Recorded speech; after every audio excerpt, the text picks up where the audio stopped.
നമസ്കാരം, ഞാൻ നിങ്ങളെ സ്വന്തം വിജിത്താണ് ഫ്രം കാസർഗോഡ്. പുതിയൊരു വീഡിയോയിലേക്ക് എൻ്റെ എല്ലാ വ്യൂസിനും സ്വാഗതം. കുറേ ദിവസമായിട്ട് എനിക്ക് കമൻറ്റ് ബോക്സിലും എനിക്ക് പേഴ്സണലായിട്ടും ഒക്കെ മെസ്സേജ് ഇടുന്നു. ഒരു വാഹനം എടുക്കുന്ന സമയത്ത് എന്തൊക്കെ ഡോക്യുമെൻറ്റ്സ് നമുക്ക് ഫിനാൻസിലേക്ക് ആവശ്യമുണ്ട്, എങ്ങനെയാണ് ഫിനാൻസ് ചെയ്യേണ്ടത്, എത്രയായിരിക്കും ഫസ്റ്റ് ഡൗൺ പേയ്മെൻ്റ് ആയിട്ട് കാണേണ്ടത്, മന്ത്ലി EMI എത്ര അടക്കണം, അങ്ങനെയുള്ള ഒരുപാട് സംശയങ്ങളൊക്കെ ചോദിച്ചുകൊണ്ട് ഒരുപാട് മെസ്സേജും കാര്യങ്ങളൊക്കെ എനിക്ക് പേഴ്സണലായിട്ടും കമൻറ്റ് ബോക്സിൽ വരുന്നുണ്ട്. അപ്പോൾ അതിനുള്ളൊരു ഉത്തരമാണ് കേട്ടോ ഇന്നത്തെ ഒരു വീഡിയോ എന്ന് പറയുന്നത്. കൂടാണ്ട് നമ്മളെ കയ്യിൽ ട്രൈബർ, റെനോൾട്ടിന്റെ ട്രൈബർ RXT എന്ന് പറയുന്ന ഒരു വേരിയന്റ് ഇപ്പൊ കയ്യിൽ നമുക്ക് ടെസ്റ്റ് ചെയ്യാൻ വേണ്ടി കിട്ടിയിട്ടുണ്ട്. അപ്പൊ ആ ഒരു വാഹനത്തിന്റെ റിവ്യൂ അതേപോലെ തന്നെ എങ്ങനെയാണ് ഫിനാൻസ് ചെയ്യേണ്ടതെന്നൊക്കെ വെച്ചുകൊണ്ടുള്ള ഒരു ഡീറ്റെയിൽ റിവ്യൂ ആണ് നമ്മൾ ഇന്ന് ചെയ്യാൻ വേണ്ടി പോകുന്നത്. അപ്പൊ ആരെങ്കിലും ഒരു ഹുണ്ടായിയോ അല്ലെങ്കിൽ മാരുതി, ടാറ്റ ഏതെങ്കിലും ഒരു ബ്രാൻഡിന്റെ വാഹനം എടുക്കാൻ ആഗ്രഹിച്ച് നിൽക്കുന്ന ഒരാളാണെങ്കിൽ നിങ്ങൾക്ക് വേണ്ടിയിട്ടും കൂടിയുള്ളൊരു വീഡിയോ ആണ് കേട്ടോ. പ്രത്യേകിച്ചും നമ്മളിപ്പോൾ ഫിനാൻസ് എടുക്കാൻ പോകുമ്പോൾ കുറേ ഡോക്യുമെന്റ്സ് വേണ്ടി വരും. അപ്പോൾ അങ്ങനെയുള്ള സംശയങ്ങളും കാര്യങ്ങളൊക്കെ നിങ്ങൾക്ക് ഉണ്ടാവും. പക്ഷെ വളരെ ചെറിയ ഡോക്യുമെന്റ്സിൽ വളരെ ചെറിയ ഡൗൺ പേയ്മെന്റിൽ നമുക്ക് വണ്ടി ഇറക്കാൻ വേണ്ടി പറ്റും. അതെങ്ങനെയൊക്കെയാണെന്നുള്ളത് നമ്മൾ ഈ ഒരു വീഡിയോയിൽ പറയുന്നുണ്ട്. അതിന്റെ കൂടെ തന്നെ ഞാൻ ഈ ഒരു 7 സീറ്റ്, ഇപ്പൊ ട്രൈബർ 7 സീറ്റ് ആണ്, അതിന്റെ ഒരു റിവ്യൂ, ഇപ്പൊ നമ്മളൊരു വാഗണർ, സാലറി ഒക്കെ എടുക്കാൻ ആഗ്രഹിച്ച് നിൽക്കുന്ന ഒരാളാണ് നിങ്ങളെങ്കിൽ നിങ്ങൾക്ക് ഈ ഒരു വാഹനം പർച്ചേസ് ചെയ്യുന്നതുകൊണ്ട് നല്ലതാണ്. പ്രത്യേകിച്ചും 7 സീറ്റ് വണ്ടിയാണ്, കൂടെ തന്നെ നമുക്ക് വളരെ ചെറിയ പ്രൈസിലാണ് ഇത് കിട്ടുന്നുള്ളത്. അപ്പൊ അതിന്റെയൊക്കെ ഒരു ഡീറ്റെയിൽ ആയിട്ടുള്ള കാര്യങ്ങളൊക്കെ വെച്ചുകൊണ്ടുള്ള ഒരു വീഡിയോ ആണ് ഇപ്പൊ നമ്മൾ ചെയ്യാൻ വേണ്ടി പോകുന്നത്. അപ്പോൾ ഇതാണ് ഞാൻ ആ പറഞ്ഞ RXT എന്ന് പറയുന്ന വേരിയന്റ്. ഫുള്ളിന്റെ തൊട്ട് താഴെയുള്ള വേരിയന്റ് ആണ്. അത്യാവശ്യം വേണ്ടുന്ന ഫീച്ചേഴ്സും കാര്യങ്ങളൊക്കെ ഇപ്പോൾ ഇതിൽ പുതിയതായിട്ട് ലോഡ് ചെയ്തിട്ടുണ്ട്. അപ്പോൾ അതൊക്കെ എന്തൊക്കെയാണെന്നുള്ളത് നമുക്ക് ഡീറ്റെയിൽ ആയിട്ട് നോക്കാം. ഇതിന്റെ ഫുൾ ഓപ്ഷൻ്റെതും അതിന്റെ ബേസ് മോഡലിന്റെ ഒക്കെ വീഡിയോ ഓൾറെഡി നമ്മൾ ചെയ്തിട്ട് യൂട്യൂബ് ചാനലിൽ ഇട്ടിട്ടുണ്ട്. അപ്പോൾ കാണാത്തവരുണ്ടെങ്കിൽ ജസ്റ്റ് ഒന്ന് കയറിയിട്ട് കാണണം കേട്ടോ. അതേപോലെ തന്നെ നമ്മൾ ചാനൽ ഇനിയും സബ്സ്ക്രൈബ് ചെയ്യാത്തവരുണ്ടോ ഒന്ന് സബ്സ്ക്രൈബ് ചെയ്തിട്ട് ഒന്ന് മുതൽ സപ്പോർട്ട് ചെയ്യണേ. ഈ ഒരു റെനോൾട്ട് ട്രൈബറിന്റെ ഒരു പ്രത്യേകത എന്ന് പറയുന്നത് സഫ് മീറ്റർ ആണ്. അതുകൊണ്ട് തന്നെ നമുക്ക് പുറത്തുനിന്ന് കാണുന്ന സമയത്ത് ഈ ഒരു വണ്ടി 7 സീറ്റ് ആണെന്നുള്ളത് പെട്ടെന്ന് തോന്നൂല കേട്ടോ. അതേപോലെ ഈ ഒരു വൈപ്പർ ബ്ലേഡ് കണ്ട് ഇതിപ്പോൾ പുതിയതായിട്ട് വന്നിട്ടുള്ള 24 മോഡൽ ആഡ് ചെയ്താണ്. അതേപോലെ തന്നെ ബാക്ക് ക്യാമറ കാര്യങ്ങളൊക്കെ വന്നിട്ടുണ്ട്. പിന്നെ ബാക്ക് സെൻസറും കാര്യങ്ങളൊക്കെ കൊടുത്തിട്ടുണ്ട്. നല്ല സ്പേസ് ആണ് കേട്ടോ ഇന്റീരിയറിലെല്ലാം. പിന്നെ ഇതിന്റെ ഏറ്റവും വലിയൊരു പ്രത്യേകത എന്ന് പറയുന്നത് എല്ലാ സീറ്റും അറേഞ്ച് ചെയ്യാൻ പറ്റും. നമുക്കിപ്പോൾ ബാക്ക് സീറ്റൊക്കെ റിമൂവ് ചെയ്ത് മാറ്റാൻ പറ്റും. അതേപോലെ AC വെന്റ് കാര്യങ്ങളൊക്കെ നമുക്ക് റൂഫ് ടോപ്പിലും അതേപോലെ തന്നെ സെൻട്രലിൽ പില്ലറിലൊക്കെ ആയിട്ട് കൊടുത്തിട്ടുണ്ട്. നല്ല സ്പേസ് ആണ് കേട്ടോ. ബാക്ക് റിയറിലൊക്കെ നല്ല സ്പേസ് കൊടുത്തിട്ടുണ്ട്. നോർമൽ സീറ്റ് പൊസിഷനിലാണെങ്കിൽ നമുക്ക് 85 ലിറ്റർ ആണ് കേട്ടോ ഇതിന്റെ ബൂട്ട് സ്പേസ് വരുന്നത്. അതല്ലാതെ നിങ്ങൾക്ക് ലഗേജ് കാര്യങ്ങളൊക്കെ കൂടുതലായിട്ട് എടുക്കാനുണ്ടെങ്കിൽ 50 കിലോളം വെയിറ്റ് നമുക്ക് ഇതിന്റെ റൂഫിൽ റെയിലിൽ എടുക്കാൻ വേണ്ടി പറ്റും. ഒരുപാട് വീഡിയോസ് ഞാൻ ട്രൈബറിൻ്റെത് ഓൾറെഡി ചെയ്തിട്ടുണ്ട്. അപ്പോൾ അതിലൊരുപാട് പ്രത്യേകതകളും കാര്യങ്ങളൊക്കെ ഉണ്ടായിരുന്നു. അതൊക്കെ ഞാൻ ആ ഒരു വീഡിയോയിൽ പറഞ്ഞിട്ടുണ്ട്. അപ്പോൾ ഒക്കെ നിങ്ങൾ പോയിട്ടൊന്ന് കാണണം കേട്ടോ. അതേപോലെ തന്നെ ഇതിന്റെ ഇന്റീരിയറിലൊക്കെ ഒരുപാട് കാര്യങ്ങൾ ഇപ്പോൾ മാറ്റം വന്നിട്ടുണ്ട്. അതേപോലെ തന്നെ നല്ല സ്പേസ് ആണ് അകത്ത് വരുന്നത്. ഞാൻ ജസ്റ്റ് ഒന്ന് ഫ്രണ്ടിൽ കയറിയിട്ട് കുറച്ച് ഗ്ലോ ബോക്സ് കാര്യങ്ങളൊക്കെ നിങ്ങളൊന്ന് കാണിച്ചു തരാം. കുറേ സ്പേസ് ഇതിൽ കൊടുത്തിട്ടുണ്ട്. ഡാഷിൽ ഓൾറെഡി എയർ ബാഗ് വരുന്നുണ്ട്. അതിന്റെ തൊട്ട് താഴെ തന്നെ ആയിട്ട് കണ്ട ചെറിയൊരു സ്റ്റോറേജ് സ്പേസ് ഇവിടെ കൊടുത്തിട്ടുണ്ട്. ഇവിടെ ഒരു കോൾഡ് സ്റ്റോറേജ് സ്പേസ് കൊടുത്തിട്ടുണ്ട്. നല്ല സ്പേസ് ഉണ്ട് അതിനകത്ത്. പിന്നെ നല്ലൊരു ഇൻഫോർടൈൻമെന്റ് സിസ്റ്റം ആണ് അതിൽ കൊടുത്തിട്ടുള്ളത്. മ്യൂസിക് സിസ്റ്റത്തിന്റെ കൺട്രോളൊക്കെ ഇപ്പോൾ സ്റ്റിയറിംഗിലേക്ക് വന്നിട്ടുണ്ട് കേട്ടോ. പിന്നെ ഇവിടെ ഒരു റീഡിംഗ് ലൈറ്റ് കൊടുത്തിട്ടുണ്ട്. വളരെ നല്ല സ്റ്റൈലിഷ് ആയിട്ടുള്ളൊരു ലുക്കാണ് ട്രൈബറിനുള്ളത്. അത് പ്രത്യേകിച്ച് നമുക്കൊരു ഫാമിലി കാർ MPV സെഗ്മെന്റിൽ തന്നെ ഏറ്റവും സൂപ്പർ ഡിസൈനാണ് ട്രൈബറിന് കൊടുത്തിട്ടുള്ളത്. പിന്നെ നല്ല ടോപ്പ് ഗ്രൗണ്ട് ക്ലിയറൻസ് 182ഓളം ഗ്രൗണ്ട് ക്ലിയറൻസ് വരുന്നുണ്ട്. അതേപോലെ തന്നെ കണ്ട ഫുൾ ഡോർ പവർ വിൻഡോ കാര്യങ്ങളൊക്കെ ആഡ് ചെയ്തിട്ടുണ്ട്. മിറർ ഇലക്ട്രിക്കലി അഡ്ജസ്റ്റ് ചെയ്യാനൊക്കെ പറ്റുന്ന നോബ് കാര്യങ്ങളൊക്കെയാണ് കാണുന്നുള്ളത്. സ്റ്റിയറിംഗ് വീല് ടിൽറ്റായിട്ടൊക്കെ അഡ്ജസ്റ്റ് ചെയ്യാൻ പറ്റും കേട്ടോ. അതേപോലെ തന്നെ സെൻട്രൽ ലോക്ക് ചാവി തന്നെ വരുന്നുണ്ട്. അപ്പോൾ അതൊന്നും നമ്മൾ പുറത്തുനിന്ന് ചെയ്യേണ്ടതായിട്ടില്ല. പിന്നെ സീറ്റിങ്ങിൻ്റെ ഒക്കെ ആ ഒരു കുഷനിങ് കാര്യങ്ങളൊക്കെ അടിപൊളിയാണ്. നല്ല മെറ്റീരിയലാണ് ഉപയോഗിച്ചിട്ടുള്ളത്. ജസ്റ്റ് ഞാൻ അകത്ത് കയറി ഇരുന്നിട്ട് തന്നെ ക്ലസ്റ്ററൊക്കെ ഓൺ ചെയ്തിട്ട് തന്നെ കാണിച്ചു തരാം. ഇൻഫോർടൈൻമെന്റ് സിസ്റ്റം 8 ഇഞ്ചാണ് വരുന്നുള്ളത്. ജസ്റ്റ് നമുക്കൊന്ന് ചാവി ഓൺ ചെയ്തിട്ട് ക്ലസ്റ്റർ എങ്ങനെ ഉണ്ട് എന്നുള്ളത് നോക്കാമല്ലോ. ഫുള്ളി ഡിജിറ്റലാണ്. അതേപോലെ തന്നെ ബാക്ക് സീറ്റ് വെൽത്തിൻ്റെ റിമൈൻഡർ വന്നിട്ടുണ്ട്. അതേപോലെ ടയർ പ്രഷറിങ് മോണിറ്ററിങ് സിസ്റ്റം വന്നിട്ടുണ്ട്.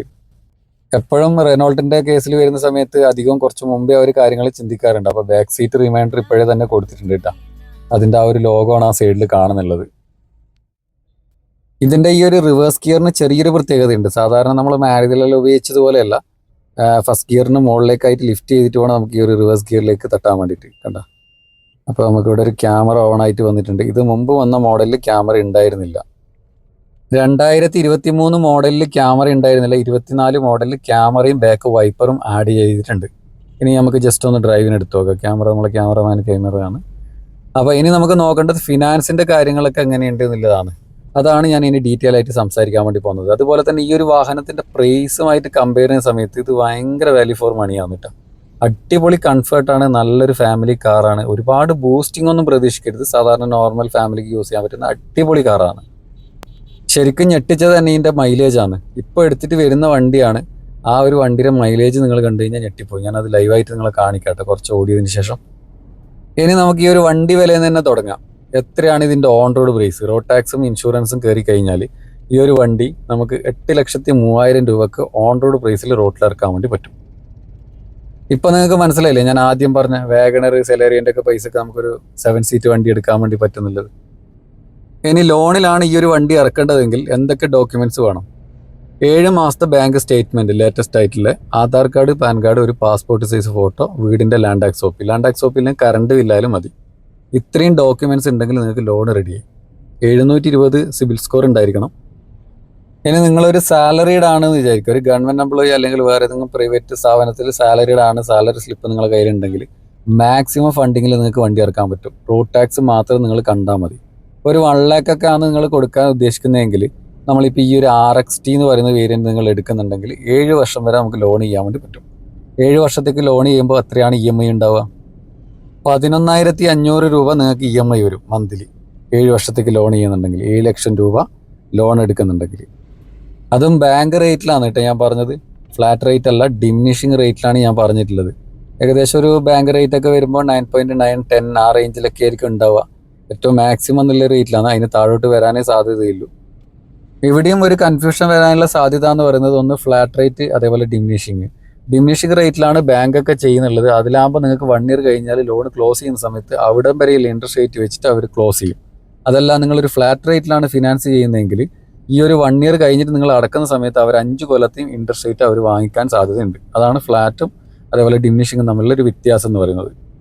ഇനി ഞാൻ ജസ്റ്റ് ഇതിൻ്റെ മൈലേജും കൂടി ഒന്ന് റീസെറ്റ് ചെയ്തിട്ടുണ്ട് കേട്ടോ. അത് നിങ്ങൾക്ക് ഡിസ്പ്ലേയിൽ കാണാൻ പറ്റും എത്രയാണ് അതിൻ്റെ മൈലേജ് എന്നുള്ളത്. ഞാനിപ്പോൾ ഓൾറെഡി അതിൽ റീസെറ്റാക്കി വെച്ചിട്ടുണ്ട്. പൊതുവേ ഇത്ര ചെറിയ കിലോമീറ്റർ ഓടി ഒരു വാഹനത്തിൽ ഒരു 12-13 കിലോമീറ്ററൊക്കെ മൈലേജ് കാണിക്കാറില്ല. പക്ഷേ ഇതിലൊരു 17 കിലോമീറ്ററോളം മൈലേജ് കാണിക്കുന്നുണ്ട്. അപ്പോൾ അതുകൊണ്ട് തന്നെ നമുക്ക് മനസ്സിലാക്കാം 24 മോഡലിൽ മൈലേജിൻ്റെ കാര്യത്തിലൊക്കെ ചെറിയ മാറ്റങ്ങളൊക്കെ വന്നിട്ടുണ്ട്. അത് മാത്രമല്ല പെർഫോമൻസിൻ്റെ കാര്യത്തിൽ നല്ല മാറ്റം വന്നിട്ടുണ്ട് കേട്ടോ. ഭയങ്കരമായിട്ടുള്ള റിഫൈൻമെൻറ്റ് ഈ ഒരു എഞ്ചിൻ്റെ സൈഡിൽ വന്നിട്ടുണ്ട്. നല്ല സൗണ്ട് നോയ്സൊക്കെ ഒരുപാട് കുറഞ്ഞിട്ടുണ്ട്. അങ്ങനെ കുറേയധികം മാറ്റങ്ങൾ ഇപ്പോൾ ഈ ഒരു 24 മോഡലിൽ കാണാനുണ്ട്. മൈലേജിന്റെ കാര്യം പറയുന്ന സമയത്ത് ഒരു കാര്യം ആഡ് ചെയ്യാനില്ല. പൊതുവേ നമ്മളൊരു വാഹനത്തിന്റെ റിവ്യൂ ചെയ്തിട്ട് ഇടുന്ന സമയത്ത് അതിന്റെ കമന്റ് ബോക്സിൽ പൊതുവേ മെസ്സേജ് കാണാറുണ്ട്, എനിക്ക് അത്ര മൈലേജ് കിട്ടുന്നില്ലല്ലോ, ആ വണ്ടിക്ക് ഇത്ര മൈലേജ് ഇല്ല, അല്ലെങ്കിൽ എനിക്ക് എന്താണെന്നത് കിട്ടാതെ നിങ്ങൾക്ക് അങ്ങനെ ഇത്ര മൈലേജ് കിട്ടുന്നതിലൊക്കെ ചോദ്യമൊക്കെ ഉണ്ടാവാറുണ്ട്. അതിന്റെ ഒരു മെയിൻ കാരണം എന്ന് പറയുന്നത് ഒന്ന് നമ്മൾ ഓടിക്കുന്ന ആ ഒരു ഡ്രൈവിംഗ് കണ്ടീഷൻ അല്ലെങ്കിൽ റോഡ്, അതിനൊക്കെ ബേസ് ചെയ്തിട്ടാണ് മൈലേജ് നിൽക്കുന്നത്. ഇപ്പോൾ നമ്മളൊരു ഹൈവേയിലൊക്കെ ത്രൂ ഔട്ട് ഓടിക്കൊണ്ടിരിക്കുന്ന ഒരു വാഹനമാണ്, നിങ്ങൾക്ക് നല്ല മൈലേജ് കിട്ടും. 17-18 കിലോമീറ്റർ മൈലേജ് എന്തായാലും കിട്ടും. അതല്ല നിങ്ങളൊരു സിറ്റി ഡ്രൈവ് ആണെങ്കിൽ നിങ്ങൾക്ക് മൈലേജ് പൊതുവേ ഷോർട്ടായിരിക്കും.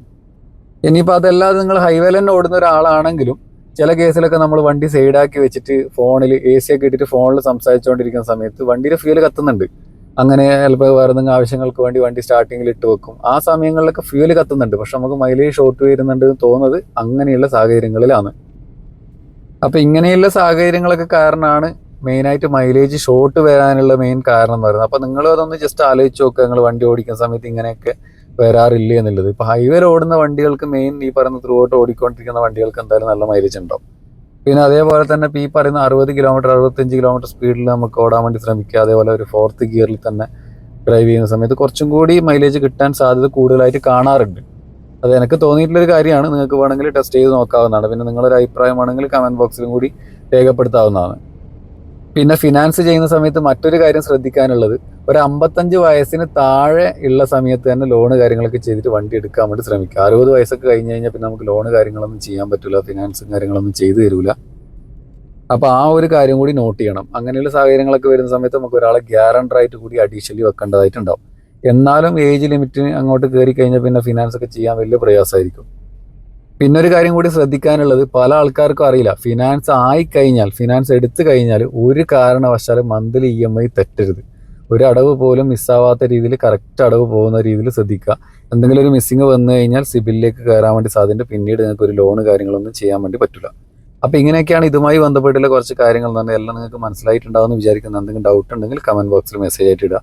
അതേപോലെ തന്നെ ഈ റെനോൾട്ടിൻ്റെ വാഹന സംബന്ധമായിട്ട് എന്തെങ്കിലും ഡൗട്ടോ കാര്യങ്ങളോ ഉണ്ടെങ്കിൽ റെനോൾട്ടിൻ്റെ ടീമിൻ്റെ നമ്പർ ഞാൻ ഇതിൻ്റെ ഡിസ്ക്രിപ്ഷനിൽ വെക്കുന്നുണ്ട്, നിങ്ങൾക്ക് അവരെ കോൺടാക്ട് ചെയ്യാവുന്നതാണ്. അപ്പോൾ ഒരുപാട് പറഞ്ഞിട്ട് ഞാൻ ലാഗ് ആക്കുന്നില്ല. നമ്മൾ ഇന്നത്തെ ഈ ഒരു വീഡിയോ വൈൻഡപ്പ് ചെയ്യാണ്. വീഡിയോസ് ഇഷ്ടപ്പെട്ടിട്ടുണ്ടെങ്കിൽ ലൈക്ക് ചെയ്യാനും സബ്സ്ക്രൈബ് ചെയ്യാനും മറക്കണ്ട. അപ്പോൾ thank you for watching my video.